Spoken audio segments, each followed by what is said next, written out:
जय हिंद दोस्तों, आप सभी का बहुत बहुत स्वागत है आपके अपने YouTube चैनल पे। आज का टॉपिक है हमारा परिवहन एवं संचार, ट्रांसपोर्ट एंड कम्युनिकेशन। आप सभी को पता है NCERT सार संग्रह की क्लासेस चल रही हैं, जिसमें मैं आपको इंडियन ज्योग्राफी करा रहा हूं और उसी में हम आज टॉपिक पढ़ रहे हैं परिवहन एवं संचार। चलिए क्लास को शुरू करते हैं।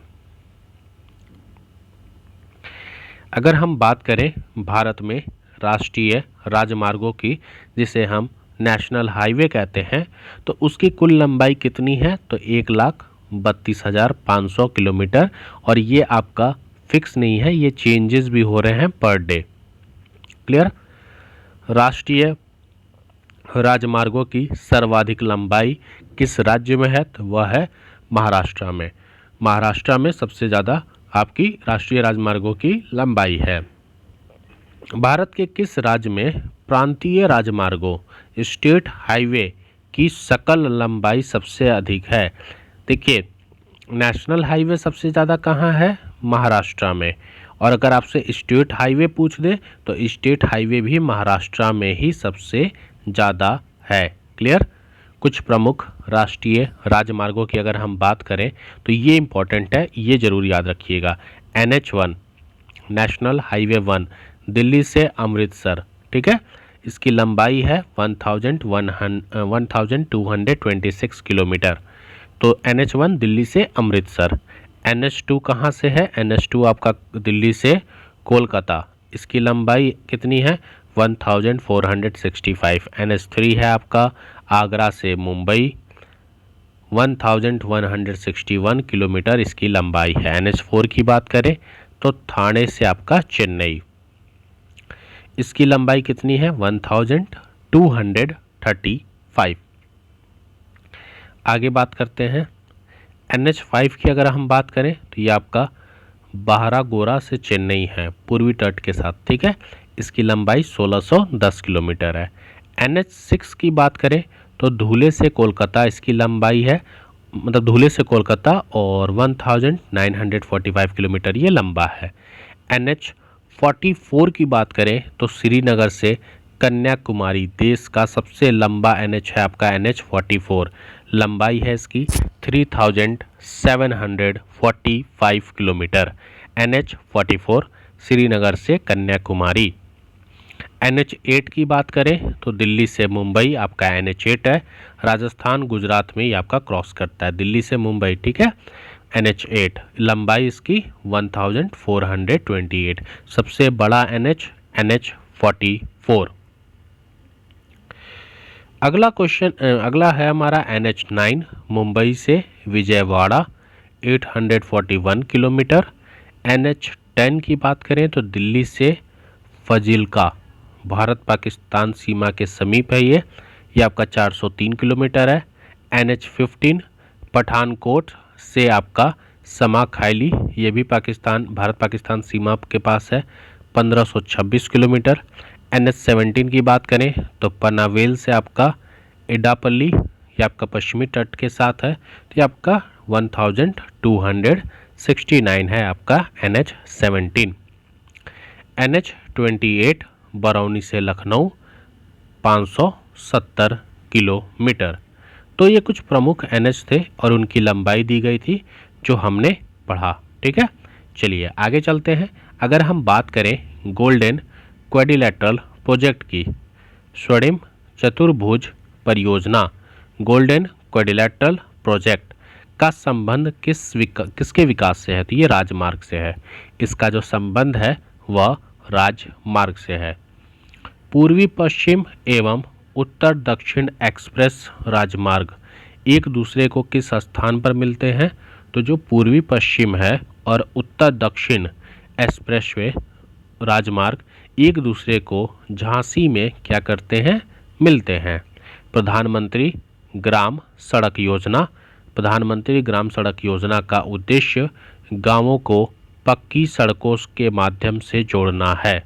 गांव को पक्की सड़कों के माध्यम से जोड़ना ही प्रधानमंत्री ग्रामीण सड़क योजना का कार्य है। भारत की जो 40% सड़क परिवहन है वह किस प्रकार की सड़कों के है? तो वह राष्ट्रीय राजमार्ग। 40% सड़क परिवहन राष्ट्रीय राजमार्ग में है। भारत का सबसे लंबा राष्ट्रीय राजमार्ग कौन सा है? अभी हमने पढ़ा था NH-44 आपका श्रीनगर से कन्याकुमारी। सड़क परिवहन और राजमार्ग मंत्रालय का गठन किस वर्ष हुआ था? तो वर्ष 2009 में। वर्ष 2009 में सड़क परिवहन और राजमार्ग मंत्रालय का गठन हुआ था। भारत का सबसे लंबा एक्सप्रेसवे कौन सा है? तो Agra Lucknow expressway 302 kilometre. Agra Lucknow expressway 302 kilometre Bharat का सबसे लंबा एक्सप्रेसवे है। दक्षिण पूर्वी railway south eastern railway zone का मुख्यालय कोलकाता में है। तो साउथ ईस्टर्न रेलवे जोन का मुख्यालय कहाँ पे है? तो ये आपका कोलकाता में है। पूर्वी मध्य रेलवे जोन की अगर हम बात करें तो पूर्वी मध्य रेलवे जोन का मुख्यालय हाजीपुर में है और हाजीपुर आपका बिहार में है। ठीक है, तो साउथ ईस्टर्न रेलवे कोलकाता, पूर्वी मध्य railway zone Hajipur Bihar. Railway staff college कहाँ स्थित है? तो ये आपका बड़ौदा गुजरात में, बड़ौदा। ठीक है। यूनेस्को द्वारा सिलीगुड़ी तथा दार्जिलिंग रेलवे स्टेशन को जोड़ने वाली लाइन को वर्ष 1999 में विश्व धरोहर स्थल वर्ल्ड हेरिटेज साइट के रूप में मान्यता प्रदान की गई थी। तो यूनेस्को द्वारा सिलीगुड़ी तथा दार्जिलिंग रेलवे स्टेशन को जोड़ने वाली लाइन को वर्ष 1999 में विश्व धरोहर स्थल के रूप में मान्यता प्रदान की गई थी। डीजल इंजन कहाँ बनाए जाते हैं? तो ये आपका मुड़वाडी बनारस, मुगल सराय के पास है मुड़वाडी बनारस में आपके डीजल इंजन बनाए जाते हैं। क्लियर? चलिए अब हम बात करेंगे भारत में रेलवे की उत्पादन इकाइयाँ। यहाँ पे पहला कारखाना दिया हुआ है, फिर उसका स्थापना वर्ष, स्थान, राज्य और उसका विवरण। पहला बात करें अगर हम चित्तरंजन लोकोमोटिव। चित्तरंजन लोकोमोटिव 1950 वर्ष में स्थापना हुई थी। स्थान है चित्तरंजन, पश्चिम बंगाल राज्य। रेलवे के विद्युत इंजन बनाने का सबसे पुराना कारखाना है आपका Chittaranjan locomotive. Rail coach factory 1952 Perambur Tamil Nadu में है और सवारी डिब्बों का निर्माण यहाँ पर होता है आपका पेराम्बूर तमिलनाडु में रेल कोच फैक्ट्री। तीसरा है rail coach factory 1986 Kapurthala Punjab. ठीक है, यहाँ पे भी रेल डिब्बों का निर्माण होता है। तो जो पेराम्बूर है वहाँ पे सवारी डिब्बों का निर्माण होता है और कपूरथला में रेल डिब्बों का निर्माण होता है। डीजल इंजन आधुनिकीकरण कारखाना, डीजल इंजन का जो आधुनिकीकरण कारखाना है 1981 पटियाला पंजाब में, यहाँ पर डीजल इंजन के संगठनों का निर्माण होता है। वहीं आगे बात करें डीजल लोकोमोटिव वर्क्स की तो 1961 वाराणसी उत्तर प्रदेश, यहाँ पे डीजल इंजन एवं विद्युत शटर्स की निर्माण की जाती है, शटर्स की। ठीक है। उत्तर दक्षिण गलियारा श्रीनगर जम्मू कश्मीर से कन्याकुमारी तमिलनाडु तक कुल 4000 किलोमीटर लंबा है। क्लियर? चलिए आगे बढ़ते हैं। कोंकण रेलवे किन दो स्थानों को जोड़ता है? तो कोंकण रेलवे रोहा महाराष्ट्र से मंगलूर कर्नाटका को जोड़ता है कोंकण रेलवे। चेन्नई बंदरगाह किस प्रकार का बंदरगाह है? तो ये आपका कृत्रिम बंदरगाह है। सबसे अधिक दूरी तय करने वाली एक्सप्रेस ट्रेन कौन सी है? तो इस एक्सप्रेस ट्रेन का नाम है विवेक एक्सप्रेस, 4273 किलोमीटर विवेक एक्सप्रेस। ठीक है। तीन अर्धचंद्राकर समुद्री तट किस स्थान पर मिलते हैं? तो तीन अर्धचंद्राकर आपके कन्याकुमारी स्थान पर मिलते हैं। जगदीशपुर, फूलपुर और हल्दिया। जगदीशपुर, फूलपुर और हल्दिया प्राकृतिक गैस पाइपलाइन के निर्माण की घोषणा कब की गई थी? तो 25 अगस्त 2014 को जगदीशपुर, फूलपुर और हल्दिया प्राकृतिक गैस पाइपलाइन के निर्माण की घोषणा की गई थी। आयात नौभार, इंपोर्ट कार्गो का उच्चतम टन भार संभालने वाला बंदरगाह कौन सा है? तो दीनदयाल बंदरगाह कांडला। दीनदयाल बंदरगाह कांडला इंपोर्ट कार्गो का उच्चतम टन भार संभालने वाला बंदरगाह है। कृष्णापट्टनम बंदरगाह के संवर्धन मतलब इन्हेंसमेंट से सर्वाधिक लाभान्वित होने वाला राज्य आंध्र प्रदेश है। तो जो आपका कृष्णापट्टनम बंदरगाह है उससे सबसे ज़्यादा जो इन्हेंसमेंट, पैसे मतलब संपत्ति मिलती है, लाभ मिलता है, वह किसको मिलता है? आंध्र प्रदेश राज्य को मिलता है। क्लियर? आगे अगर हम बात करें तो आंध्र प्रदेश का बंदरगाह नगर कौन सा है? तो आंध्र प्रदेश का बंदरगाह नगर आपका काकीनाडा है। भारत का सबसे बड़ा बंदरगाह मुंबई में है। भारत का सबसे बड़ा बंदरगाह कहाँ है? मुंबई में। अब हम भारत के 13 बड़े जो बंदरगाह हैं उसके बारे में पढ़ते हैं और उससे संबंधित कुछ चीज़ों को हम जानेंगे। पहला है कांडला, नाम परिवर्तित कर इसका दीनदयाल बंदरगाह कर दिया गया है। दूसरा है मुंबई, देश का सबसे बड़ा बंदरगाह मुंबई। फिर है नोहा सेवा, इसका नया नाम करके आपका जवाहरलाल नेहरू बंदरगाह कर दिया गया है। फिर है मामुरगावा, ये देश का सबसे बड़ा निर्यात आधारित बंदरगाह है। इंपॉर्टेंट है, याद रखिएगा, देश का सबसे बड़ा निर्यात आधारित बंदरगाह आपका मामुगावा है। न्यू मंगलोर आकार की दृष्टि में सबसे छोटा। कोचीन अरब सागर की रानी के नाम से लोकप्रिय है। कोचीन अरब सागर की रानी के नाम से लोकप्रिय है। तूतीकोरिन, इसका नया नाम B.O.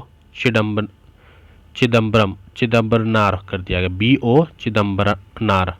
चेन्नई कृतम तथा दूसरा सबसे बड़ा बंदरगाह मुंबई के बाद।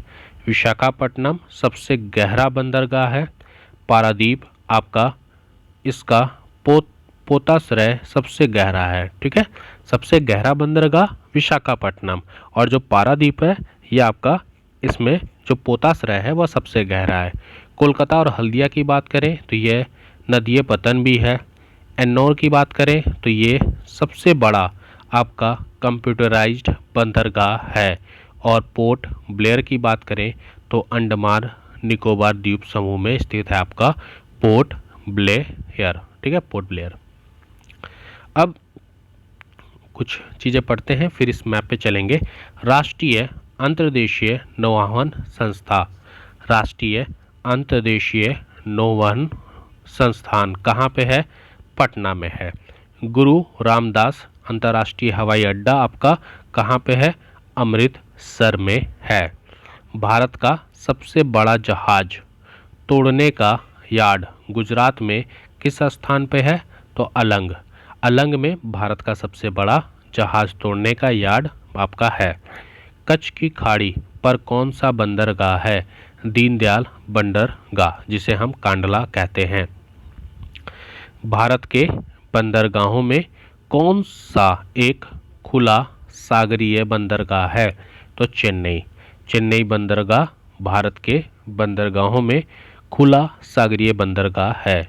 कौन सा बंदरगाह ब्रह्मपुत्र का विशिष्ट उदाहरण है? तो हल्दिया बंदरगाह। ठीक है। ओडिशा तट पर कौन सा बंदरगाह अवस्थित है? तो पारादीप। और आपका मोरमुगाओ जो पतन पोर्ट है वो कहाँ पे है? वो गोवा में है। ठीक है, तो मोरमुगाओ पोर्ट गोवा में है, पारादीप पोर्ट आपका ओडिशा राज्य में है। अब यहाँ पे भारत के कुछ रेलवे जोन दिए हुए हैं, मैंने छोटा इसलिए किया कि आपको अच्छे से दिख सके। भारत के रेलवे जोन, ठीक है, तो ज़्यादा छोटा हो जा रहा है तो चलिए ऐसे में दिखा देता हूँ। भारत के रेलवे जोन है, अगर हम बात करें उत्तरी रेलवे जोन की तो इसका मुख्यालय आपका न्यू दिल्ली में है। ठीक है, नॉर्दर्न रेलवे 14 अप्रैल 1952 में गठन, ठीक है। उत्तरी रेलवे न्यू दिल्ली में इसका आपका मुख्यालय है। बात करें अगर हम एनसीआर उत्तर मध्य रेलवे, नॉर्दर्न कैपिटलिस्ट रेलवे उत्तर मध्य रेलवे की, तो इसका मुख्यालय आपका इलाहाबाद में है, 1 अप्रैल 2003, जिसे प्रयागराज भी हम कहते हैं। उत्तर पश्चिमी रेलवे का मुख्यालय जयपुर में 1 अक्टूबर 2002 में इसका गठन हुआ था। पूर्वोत्तर सीमांत रेलवे की बात करें तो इसका गुवाहाटी असम में है, ठीक है। 15 जनवरी 1958 में इसका गठन हुआ था। पूर्वोत्तर रेलवे कहाँ पे है? गोरखपुर में 14 अप्रैल 1952। पूर्वी मध्य रेलवे आपका हाजीपुर बिहार में 1 अक्टूबर 2002। कोलकाता मेट्रो रेल, ये भी भारतीय रेल के अंदर आती है। कोलकाता मेट्रो रेल, ये पूछा था एक बार क्वेश्चन, कौन सा मेट्रो रेल भारतीय रेल के अंदर आता है? तो कोलकाता मेट्रो रेल, 29 दिसंबर 2010। पश्चिमी मध्य रेलवे जबलपुर मुख्यालय है, 1 अप्रैल 2003। क्लियर। अब थोड़ा सा नीचे आते हैं।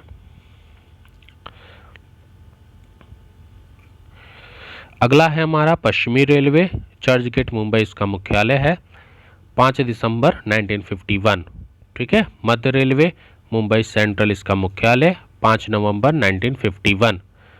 दक्षिण पश्चिम रेलवे आपका हेडक्वार्टर हुबली, 1 अप्रैल 2003। दक्षिण तटीय रेलवे इसका मुख्यालय विशाखापट्टनम, 2019, ठीक है। दक्षिण मध्य रेलवे की बात करें तो आपका मुख्यालय है सिकंदराबाद, 2 अक्टूबर 1966। दक्षिण रेलवे की बात करें तो मुख्यालय है चेन्नई, 14 नवंबर 1951। दक्षिण पूर्वी मध्य रेलवे की बात करें तो बिलासपुर इसका मुख्यालय है, 1 अप्रैल 2003। पूर्वी तटीय रेलवे की बात करें तो मुख्यालय भुवनेश्वर है, 1 अप्रैल 2003। दक्षिण पूर्वी रेलवे की बात करें तो कोलकाता इसका हेडक्वार्टर, 1 अगस्त 1955। पूर्वी रेलवे की बात करें तो पूर्वी रेलवे का हेडक्वार्टर है कोलकाता, 14 नवंबर 1952। क्लियर। तो यहाँ पे मैंने आपको भारतीय रेलवे के जितने जोन थे सारे जोन के बारे में आपको बता दिया। आगे बात करें तो सागरमाला परियोजना का उद्देश्य सभी बंदरगाहों को आपस में जोड़ना और उनका विकास करना है। सागरमाला परियोजना सभी बंदरगाहों को जोड़ना और उनका विकास करना है। क्लियर। अब भारत के जो राष्ट्रीय जलमार्ग हैं उन जलमार्गों के बारे में हम बात करते हैं। तो भारत के राष्ट्रीय जलमार्ग, अगर हम बात करें राष्ट्रीय जलमार्ग 1 की, तो इसकी जो लंबाई है वह है 1620 किलोमीटर। कहाँ से? इलाहाबाद से लेकर हल्दिया, गंगा, भागीरथी, हुगली नदी प्रणाली, ठीक है। यह भारत के सर्वाधिक उपयोगी जलमार्गों में से एक है, जो यथीकृत तक साधारण नौकाओं द्वारा पटना और हरिद्वार तक नौवहन योग्य है। यह जलमार्ग विकासात्मक उद्देश्य के लिए 3 भागों में विभाजित किया गया है। पहला है हल्दिया फरक्का, दूसरा है फरक्का पटना, फिर पटना इलाहाबाद, ठीक है। हल्दिया फरक्का आपका 560 किलोमीटर है, पटना इलाहाबाद 600 किलोमीटर है, फरक्का पटना आपका 460 किलोमीटर है। इसकी घोषणा की गई थी 27 अक्टूबर 1986। पहला राज्यमार्ग आपका हल्दिया इलाहाबाद हल्दिया राजमार्ग है, ठीक है, 1620 किलोमीटर। दूसरे राजमार्ग की बात करें तो इसकी लंबाई 891 किलोमीटर है। यह है आपका सादिया धुबरी ब्रह्मपुत्र नदी प्रणाली। इसकी घोषणा 1988 26 अक्टूबर 1988 ब्रह्मपुत्र नदी स्टीमर द्वारा डिब्रूगढ़ तक 891 किलोमीटर नौवहन योग्य है, जिसका भारत और बांग्लादेश समीप रूप में प्रयोग करते हैं। कौन सा? राजमार्ग 2, ठीक है, राष्ट्रीय जलमार्ग 2 आपका सदिया डुबरी। आगे बात करें राष्ट्रीय राजमार्ग 3 की, तो ये आपका 205 किलोमीटर है। यह आपका कोटापुरम से कोल्लम तक है केरल में। इसकी घोषणा आपकी की गई थी 1991 1 फरवरी को। इसके अंतर्गत पश्चिम तट नहर 168 किलोमीटर लंबी, उद्योग मंडलम नहर 23 किलोमीटर लंबी तथा चंपाकारा नहर 14 किलोमीटर लंबी शामिल है। 14 अगर फोर्थ जलमार्ग की बात करें तो इसकी लंबाई है 1095 किलोमीटर। चौथा राष्ट्रीय जलमार्ग आंध्र प्रदेश, तमिलनाडु और पुडुचेरी में यह है। मद्रास से राजमुंदरी 171 किलोमीटर, बाजिराबाद से विजयवाड़ा 157 किलोमीटर, काकीनाडा से पुडुचेरी 767 किलोमीटर ये फैली हुई है। 2005 में इसका उद्घाटन किया गया था। पांचवा राष्ट्रीय जलमार्ग है हमारा जो है उड़ीसा तथा पश्चिम बंगाल। लंबाई है इसकी 623 किलोमीटर, ओडिशा में 532 किलोमीटर और पश्चिम बंगाल में 91 किलोमीटर है। क्लियर। देश के कुछ प्रमुख अंतर्राष्ट्रीय हवाई अड्डों के बारे में हम थोड़ा बात कर लें। देश के प्रमुख अंतर्राष्ट्रीय हवाई अड्डे, सबसे पहला है इंदिरा गांधी अंतर्राष्ट्रीय हवाई अड्डा न्यू दिल्ली।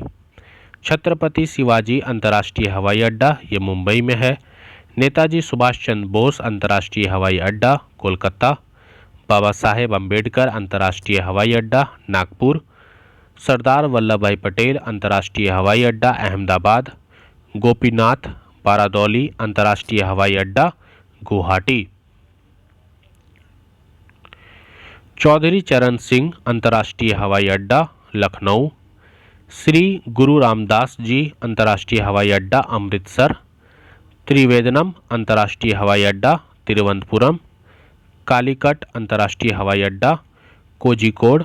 शेख अल आलम अंतर्राष्ट्रीय हवाई अड्डा श्रीनगर।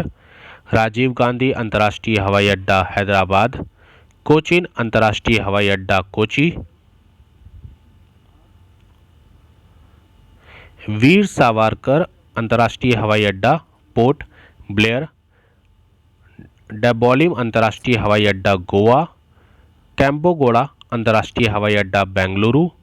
देवी अहिल्याबाई होलकर अंतर्राष्ट्रीय हवाई अड्डा इंदौर। जयपुर अंतर्राष्ट्रीय हवाई अड्डा जयपुर। तिरुचिरापल्ली अंतर्राष्ट्रीय हवाई अड्डा तिरुचिरापल्ली। लाल बहादुर शास्त्री अंतर्राष्ट्रीय हवाई अड्डा वाराणसी। क्लियर। इसके साथ ही मुंबई बंदरगाह है, इसके दबाव को कम करने के लिए किस पतन का निर्माण किया गया है? तो इसके दबाव को कम करने के लिए नौहा सेवा जवाहरलाल नेहरू पोर्ट का क्या किया गया है? निर्माण किया गया है। भारतीय डाक विभाग ने दूत डाक सेवा स्पीड पोस्ट सर्विस का प्रारंभ 1986 में किया था। तो स्पीड पोस्ट का प्रारंभ भारतीय डाक सेवा ने 1986 में किया था। सार्वजनिक कंपनी पब्लिक कंपनी के स्वामित्व वाला भारत का प्रथम विमानपत्तन कोचीन विमानपत्तन है। अच्छा, पब्लिक कंपनी के स्वामित्व वाला भारत का जो पहला विमानपत्तन है वह है कोची विमानपत्तन। भारत में टेलीफोन सेवा टेलीफोन सर्विस का प्रारंभ वर्ष 1882 में हुआ था। वर्ष 1882 में टेलीफोन सर्विस भारत में शुरू हुई थी। प्रमुख अगर हम तेल पाइपलाइन की बात करें तो भारत में प्रमुख तेल पाइपलाइन है, जिसमें पहला है हजीरा विजयपुर जगदीशपुर, इसकी लंबाई है 1750 किलोमीटर। दूसरा है सलाया कोयली मथुरा पानीपत, सलाया कोयली मथुरा पानीपत 1870 किलोमीटर है इसकी लंबाई। कांडला और भटिंडा की बात करें तो 1331 किलोमीटर है। मुंबई पुणे और मनाड जो पाइपलाइन है इसकी लंबाई है आपका 1389। पांचवा है आपका दुलियाजान बोंगोई गांव बरौनी 1405 किलोमीटर। नहरकटिया और Noonmati Barauni 1152 kilometre. Mundra Panipat 1174 kilometre. Barauni Haldia 943 kilometre. Barauni Patna Kanpur 743 kilometre. Barauni आपका बिहार में है। चेन्नई त्रिची मैदुरी ये आपका 683 किलोमीटर और जामनगर लोनी ये आपका 1269 किलोमीटर आपके पाइपलाइन थे। राष्ट्रीय जल मार्ग 1 नेशनल वाटरवे 1 इलाहाबाद से हल्दिया तक विस्तृत है, जिसकी लंबाई 1620 किलोमीटर है। तो आज की क्लास में हमने देश के प्रमुख अंतर्राष्ट्रीय हवाई अड्डे, देश के प्रमुख तेल पाइपलाइन के बारे में पढ़ा, बंदरगाहों के बारे में पढ़ा, भारत के राष्ट्रीय जो जल मार्ग हैं उनके बारे में पढ़ा। हमने भारतीय रेलवे के जितने जोन हैं उन जोनों के बारे में पढ़ा। देश के 13 बड़े जो बंदरगाह हैं उनके बारे में भी हमने चीज़ों को समझा, और भारतीय रेलवे के बारे में उत्पादन इकाई, उसके जो कारखाने हैं, और उसके साथ ही साथ हमारे देश में जो प्रमुख राष्ट्रीय राजमार्ग हैं, इन सभी चीज़ों के बारे में आज हमने पढ़ा। तो आपका परिवहन एवं संचार ये पूरा का पूरा टॉपिक आपका क्या हो गया है, कंप्लीट हो गया। अगर आपको क्लास अच्छी लगी तो वीडियो को लाइक करें, चैनल को सब्सक्राइब करें। अपने थॉट्स, अपने व्यूज़ आप कमेंट के थ्रू मुझे बता सकते हैं। किसी को किसी भी प्रकार का कोई डाउट है तो कमेंट कीजिएगा, मैं आपको रिप्लाई ज़रूर करूँगा। मिलते हैं अपने नए वीडियो में। जय हिंद, जय भारत।